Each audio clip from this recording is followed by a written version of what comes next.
Hello, নমস্কার দিদি। কি অবস্থা দিদি, ভালো আছেন?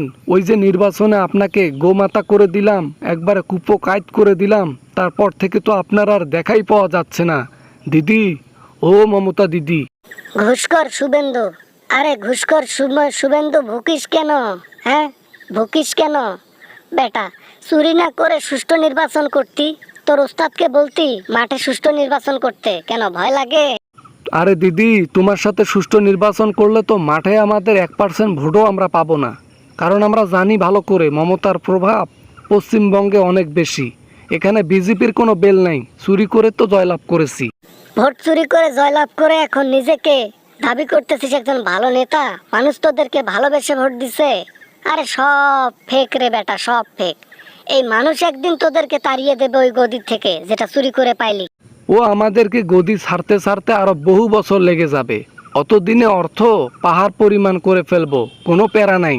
খালি টাকা পয়সা লুটবো আর লুটবো, আর পাহাড় তৈরি করব। পদবি গেলে দেশে ছেড়ে চলে যাব।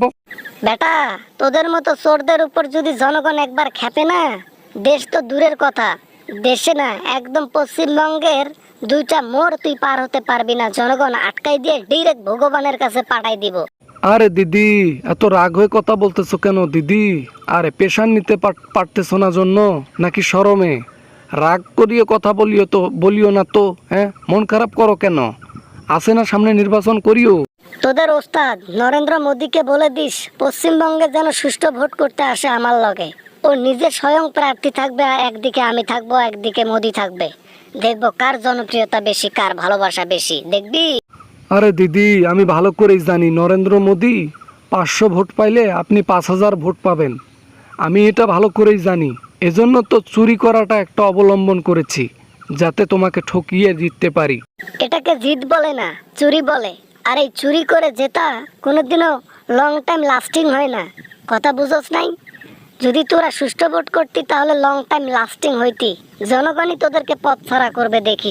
জনগণ জনগণ জনগণ, জনগণের ব্রেন এমনভাবে ওয়াশ করা হয়ে গেছে, জনগণ এখন বিজেপির উপর পুজো করা শুরু করে দিছে। এখন এখন ভগবানের মূর্তি টুর্তি সব বাদ, এখন নরেন্দ্র মোদীর মূর্তি লাগাইছে। জনগণ যেদিন বুঝতে পারবে এটা ব্রেন ওয়াশ করে আমাদেরকে সব করাচ্ছে, যেদিন বুঝতে পারবে ওদের ভগবান একজন চোর, চিটার, বাটপার, সেই দিন ওই ভগবানের মূর্তিও ভাঙবে এবং ওই ভগবানকে অন্য দেশে পাঠার আগে তারা ভগবানকে পাঠায় দেবে সত্যিকারের কাছে।